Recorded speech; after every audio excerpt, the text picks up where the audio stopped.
My name is Sila. I've always been someone who's very conscious and skeptical about the way we live and how it impacts ourselves and the planet. So I am on a mission to learn about ways of living with cultural aspects, skills, education, and the sustenance we need to create a thriving world not only for us, but for all living things. This is Unique Sustenance.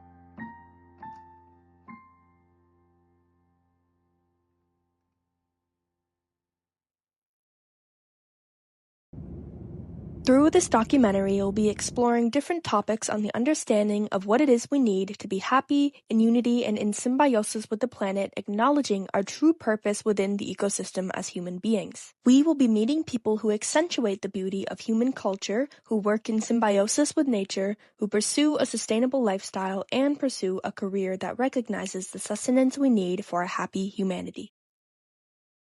Since 1988, Satmanab Yoga Ashram has prioritized yogic lifestyle and communal living.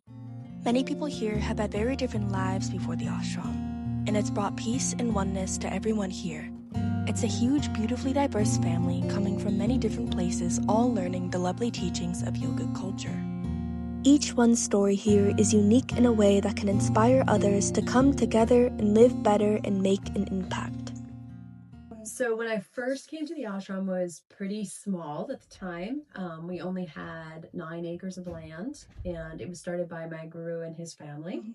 So he started it and he was married, he had children. For myself personally, I had been on the spiritual path for a couple of years trying to find my place. And one thing that drew me to the ashram was that it was a family-centered, spiritual path. And a lot of the paths that I had been introduced to were very monastic, meaning that you either became like a nun and you lived, singularly with a group of other women and practiced that way, or you lived as a monk and you practiced that way as a solitary man. But I had never found a spiritual path that involved both men and women and children living together in community, and that being part of the spiritual path, and not just a part of it, but the essence of it. Well, for whatever reason, because I think about the way I saw the world before I moved to the ashram. So I officially moved here when I was 10. Now, when I reflect back on the way I saw the world, I'm like, wow, I was very little. And I work with kids, or I did for many, many years. So I'm very familiar with, little people's minds. And it's like, oh, wow, I really was seeing the world probably not the way the average, 5, 6, 7, 8-year-old, 9-year-old was seeing it. But I was very aware in the way that I could be of the state of the world. And I didn't understand why the adults in general, the adults in my life, were not prioritizing how we help the world. I had, have wonderful parents. Life was good for me personally. I did happen to live in a pretty poor town. Again, my family was fine, but I was aware, that, not everybody had enough. And again, I just didn't understand why this was okay with everyone. Everyone was just living their life. I don't remember meeting Baba and Amma, the founders of the ashram. I don't remember meeting them for the first time because I was too little. But I remember when I started to pay attention. My parents were heavily involved in the ashram for many, many years before I did. For a little while, they were, I like to say they were kind of like my parents' weird friends, because my dad worked construction, my mom was a waitress, I went to public school. But then it all came down to one weekend. My parents were going with our teachers to Bar Harbor to get teachings on yogic philosophy and whatnot. I was going to stay at a friend's house, but that fell apart. And so I stayed here for the weekend. And Amma, our other teacher or guru, she was responsible for, there was other children staying here of parents that were going to get teachings.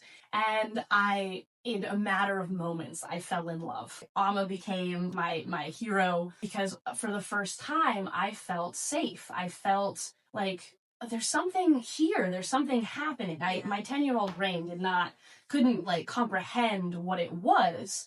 But I specifically looked my teachers in the eyes, and like I could see that they had a knowledge and understanding that no other adult in my life did.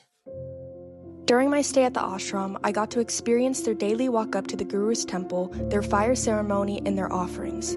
I didn't just learn a lot, but I walked out feeling like something here was missing from my daily life. It was a full-body spiritual cleanse, and I also felt connected and at peace with everyone there. I felt so much of a sense of connection and purpose. Here's some clips of my experience.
Sat translates to truth. Manav translates to human being, and yoga translates to the process of union.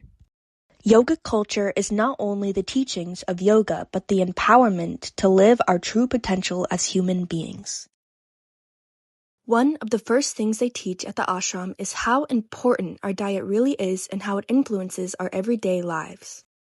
The leading cause of death the world over, not just in America, is heart disease. Yet we have medical study after medical study after medical study to prove that it is reversible 99% of the time simply through diet and lifestyle.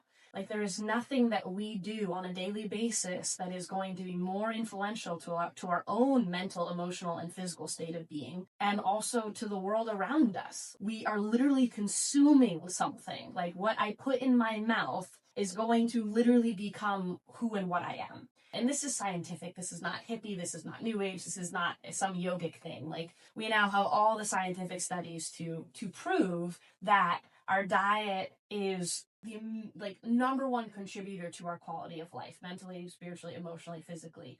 Yeah, 200 years ago, we were dying of viral infections and whatnot, but now we're dying because of the choices we make when we sit down at the dinner table. So if we were actually to be eating our plant-based diet, which we're naturally designed to, one, we would not be dying of diseases of affluence, and two, we would not be destroying our environment to provide giant amount of food for these grazing animals, which is completely counterintuitive to our production because it's not sustainable. Because basically the cows are eating grass that comes from energy from the sun, and then processing it into this meat, and then we're chopping up the meat, and then we're digesting it, but we're adding an extra step when we could just eat the plants that are coming from the sun as appropriately. And if you were to do that, then you would clean up this huge amount of environmental devastation because we're deforesting. Like, we're tearing down fruit trees, we're tearing down coconut trees, we're tearing down these species that actually, like, if you look at a tree and you look at human lungs, if you were to take a tree and spin it upside down, it looks just like human lungs. And so we are completely in symbiosis with trees. They provide oxygen, and what do they consume? They consume carbon dioxide. We put out carbon dioxide. So we exchange with them in this complete, beautiful biological symbiosis. So why are we cutting them down? Like, we're cutting them down, our partners, you know, the ones that can clean up our environmental waste and provide us with the opposite gases that we need. Veganism has been an ongoing argument for decades. Our ancestors didn't rely on meat because that's where they believed the only protein comes from. Meat was only hunted occasionally when available, while plants were eaten a lot of the time. Many early humans survived off of a lot of meat due to scarce amounts of available crops. There are many misconceptions nowadays thinking that eating vegan makes you weak and that meat is vital. But being vegan doesn't only help the environment nowadays, it is also so important for well-being. It's even more dangerous to eat meat nowadays because of the overpopulation of humans, and the demand for meat is multiplied more than the human beings on this earth. Animals are being treated like machines in the industry nowadays. We do not need meat to survive nowadays, but if we want to eat meat kindly, it's important we recognize the indigenous ways. For many years, we have been trying to create different solutions for the climate crisis. There are a lot of new, wonderful inventions to combat the crisis, but something we often forget is that we as people have the power. If we want to help the world heal, we have to work together to be the ones to change our lifestyles, and there are many different little things we can do to help. Many of the modern solutions are new inventions and innovations, but a huge part of solving anything is going back to our roots of indigenous knowledge. Raymond Ritzie, otherwise known as Grandfather Ray or Old Turtle, is a mastermind guide known for his wilderness skills, nature-based spirituality, meditation, and heart teachings, which are Ray's teachings of spiritual and personal growth centered on living from the heart rather than from fear, ego, or constant mental noise. Heart teachings are Ray's specialty practice and philosophy rooted in nature, silence, compassion, and deep listening.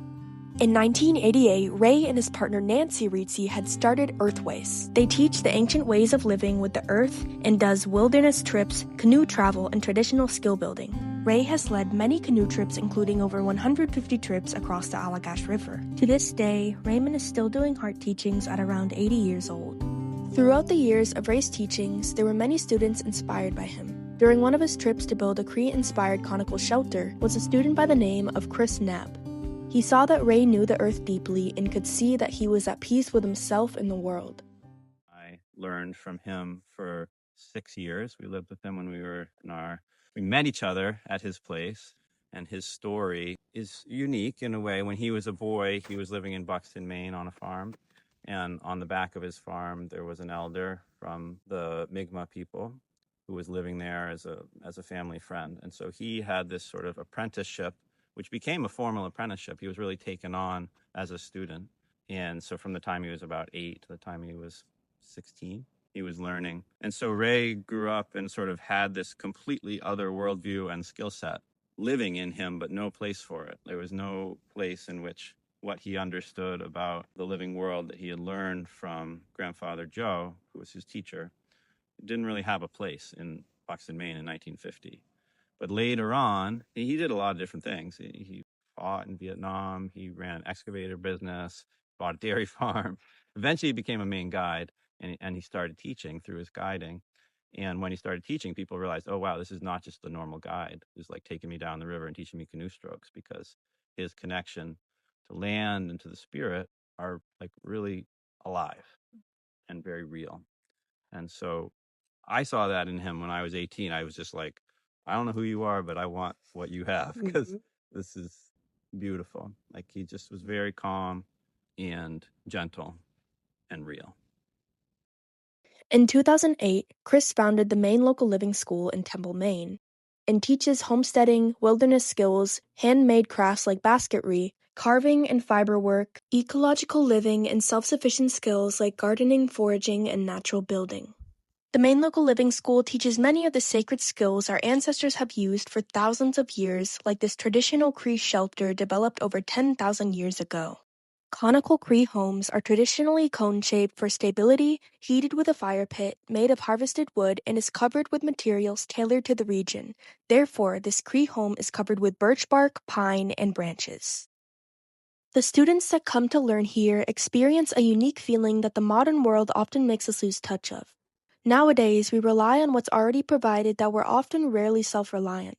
Here you can gain a sense of who we really are, as we're meant to be close to nature and live off the land.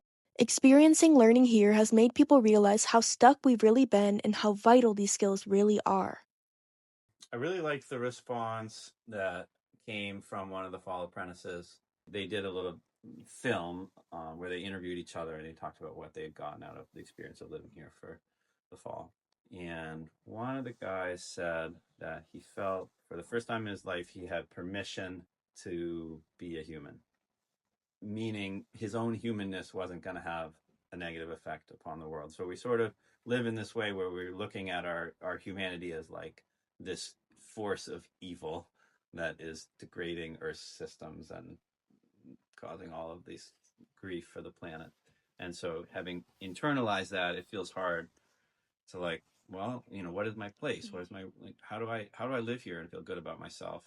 And what he felt like was, oh, I see I have a role, and there's a ton of work to do, and I better get started. And that's really sort of like an ideal outcome from this learning situation, is that people feel inspired to do whatever it is that they feel called to do, that they feel is that idea that, like, oh, I have a role, I have agency, and my life can make positive change.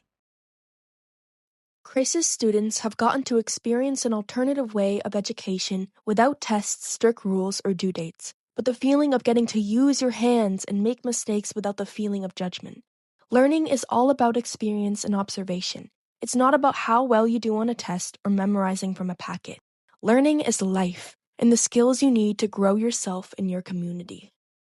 As a student here, I have felt like my journey has just been this pretty constant state of really deep learning, and that's been really incredible because it feels like I'm learning new skills, but they're really old skills. So that has been really special to feel like I'm sort of inheriting these different ways of doing things that like I didn't even know existed, before very recently.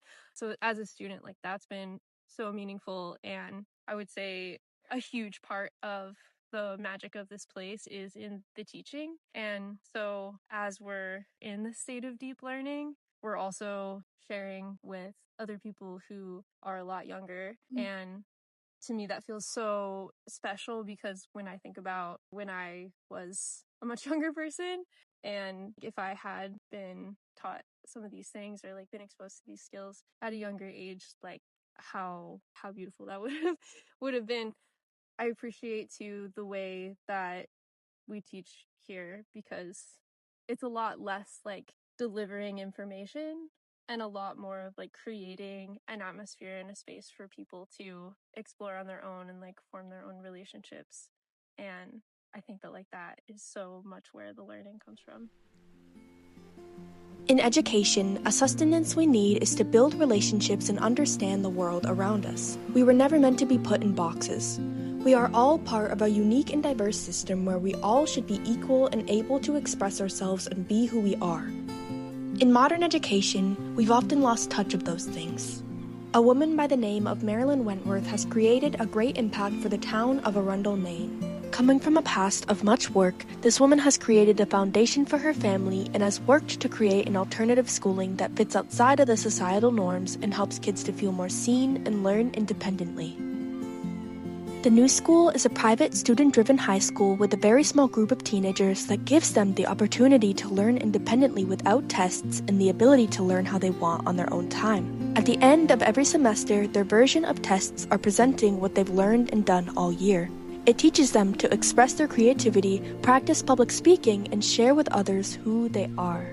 Building the new school was a lot of work. And not only was it built by plumbers, carpenters, and electricians Marilyn made friends with along the way, but it was also built by the first generation of students. For 15 years, I was a consultant and worked with lots of programs around the United States. And fortunately, I had been doing all this reform work, and I knew what high schools actually worked and which ones did not.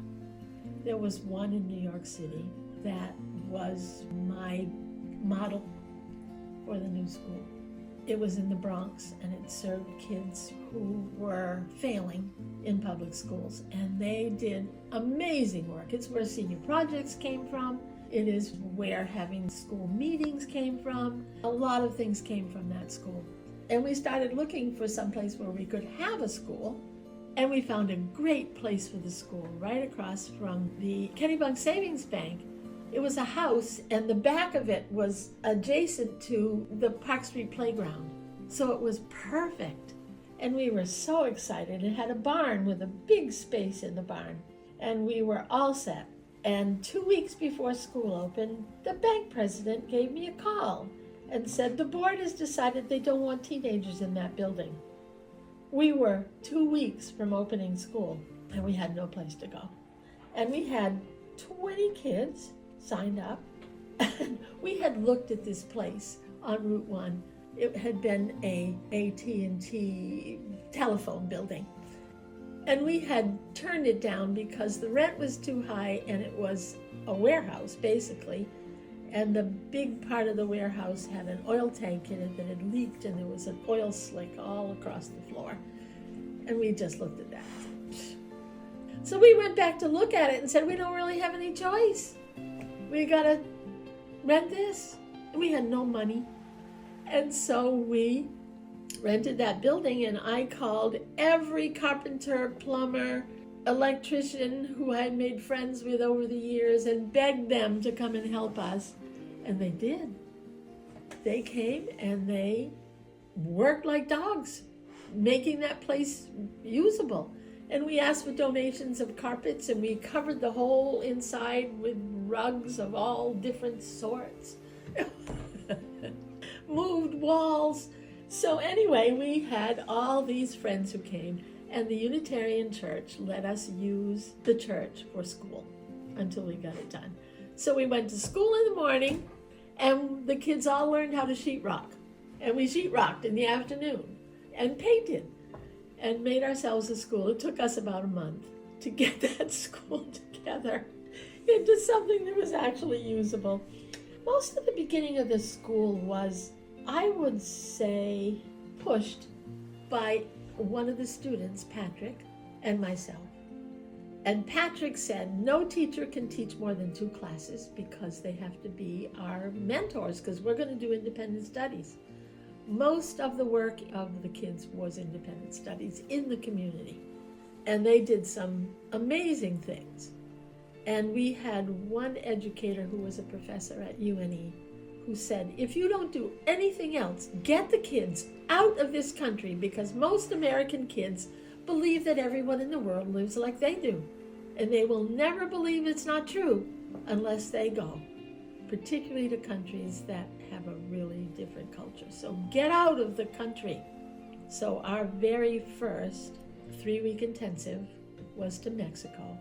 And we went to Oaxaca to a Spanish school and did some volunteer work that the school was attached to. And it was our very first time of going somewhere. And you can't imagine all the things we did to earn enough money to go. We had so many yard sales and bake sales and begging, and UNE had a fund for kids to do travel study, which they didn't use. And so Jack Downs, who was the professor, said, if the kids at UNE aren't going to use it, I'm going to give some of it to you. And he gave it to us. And fortunately for us, a senior project, and I would say the 4th or 5th year, was out of the box. And once out of the box started, we now had a different source of income. It didn't make much money for us in the beginning, but we could see that the possibility was there. So it was good to have a business, but the kids pretty much ran out of the box for many years. Now we can hardly even get any kids to even go over there. But the kids pretty much ran it in the beginning. Since the start of the new school, the relationships between the students and teachers have been like family. Marilyn's views on learning is much different than the modern way. Learning was more about relationships than about subject matter. That relationships were how kids got connected to ideas and being able to have some choices about what they did, and teachers not having to know everything, that they could learn with the kids, kind of drove the school. And Patrick was the big driver among the students. He was very, very powerfully committed to independent studies. So The new school has a history of never giving up, with many ups and downs building the school from scratch. It is not just a high school, it is a family that will accept you and make you feel at home right when you step in the door. As a student there, it's given me the independence to explore who I am with pure support. I am so grateful to be a graduate of the school where I can finally discover my purpose in life. The foundation Marilyn has designed for her community can truly teach people how to work together, build relationships, and create a better environment. Marilyn and her family are very fortunate to live on this beautiful farm they all worked on building. They are all very hardworking people that have a unique impact on the world. all of my children but one do alternative work, I guess I would have to say. Jason has always worked in all kinds of recycling. He was Bates College recycling head. He now installs solar homes. Noah and his wife run Frinklepod Farm, which is a vegan-centered farm. Amy teaches at the school around us, which is the alternative preschool. Leah has a business called Inner Wisdom that she helps women find their footing in life and helps them to find their voice. And Theron is the only one who works for somebody, a rich man in New York City. But his home, they raise their own food and they have solar panels. And I think it's kind of rare that your children actually end up doing the same kind of thing that the parents do. It's just not common. And I think all my grandchildren are very conscious of the world they live in. And it gives me great joy to see how thoughtful they are. I mean, I would say most of my grandchildren even don't buy many new clothes ever. They mostly go to the secondhand stores. I mean, just simple things like that. And they eat very well and very thoughtfully. So I feel very fortunate that what we did here worked for them too. In the off-grid side of Taos, New Mexico, is the home of a unique man with the name of Michael Reynolds. He started a movement of alternative homes during a time when modern suburban development was rapidly expanding. In the early 1970s, Michael noticed that modern housing used so much energy and water and cities were disconnected from nature. Along with that, there were so many things going to waste like tires, cans, and bottles. After graduating from the University of Cincinnati with a degree in architecture, he started using cans to build his first home. Eventually, he gathered many tires, bottles, and cans and created a design where people could live comfortably, while saving water, generating their own power, treating waste, creating natural heat, and creating a whole ecosystem where they have the option to be self-sufficient with their own food supply. He eventually came up with the name Earthships. I'm constantly responding to the world around me. And that's how I ended up looking at stacks of tires and wondering what we can do with these rather than just stack them up and let them burn. Looking at cans all over the streets and highways and and saying, wait, can't we use these? And bottles and cardboard, and looking at people struggling to get money to pay their heating bill. So why can't we make a building that heats itself? Looking at the water shortages, why can't we make a building that takes care of its own water? And on to the point where, after responding for as long as I did, we end up with the Earthship, which addresses what I call the 6 points of human sustenance. You need comfortable shelter that doesn't use fossil fuel. You need electricity. You need water. You need something to do with human waste. We recycle it and use it. You need food, and you need something to do with your garbage. I mean, garbage it piles up quick. It's a phenomenon that we have to deal with. So those things impressed me throughout my years, that as things that must be addressed to provide housing, to provide sustenance for humanity. Humanity needs sustenance. And a lot of them aren't capable of getting it themselves. It's too expensive. But the new ones, if you look around the community, are very simple vessels that take care of people and somewhat affordable. People need a vessel on this planet that will take care of them. People have to get a grasp of the fact that the housing of the future will be, and this is the housing of the future, machines. There's 8 billion people on this planet. And I imagine myself on a bus with 80 people, myself included. So I'm on a bus with 79 other people, and they're all hungry, really hungry. Me, because of what I learned all my life, I know not to get on that bus hungry. I have in my pack a dripping bacon, lettuce, and tomato and pickles and Cheetos sandwich. Can you imagine what would happen if I pulled that sandwich out and started eating it? People would just attack me. They'd tear up the sandwich. Nobody'd get anything. It'd be a mess. That's the way I look at myself on this planet. I need those other people on that bus to have a sandwich so that I can enjoy mine. If I'm to enjoy my life in my Earthship, everybody else has to have one too, so they don't break into mine. What if we went around the world making housing that took care of people and the planet? The resentment would die, the crime would die, the disease would die. We might have other problems for sure, but we're malignant now with crime, greed, war, racism, genderism, all kinds of crazy stuff. We're all about 75% water, our bodies. So I look at everybody. I don't see a male, a female, a black person, a Muslim. I don't see anything. I see a sack of water. And all of those sacks of water need the same thing. So I am, bottom line, trying to take the 8 billion sacks of water and get them all sandwiched. Earthships are a combination of the ancient ways of home building that help to bring us in symbiosis with Mother Nature and a modern building solution that support all of the sustenance a human being and other animals need. The answer to all the environmental problems due to modern building is working with nature rather than against it. To heal the environment, we must heal ourselves first, and therefore we should all be equal. The future to modern housing is Earthships.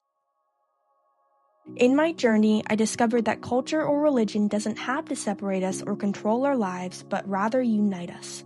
I learned that to live with Earth rather than against her is the answer, and I learned that education is supposed to bring us together, make us want to ask questions, and is a part of general life rather than a matter of completing assignments and being successful. For thousands of years, our ancestors have discovered and passed along the knowledge from their observations.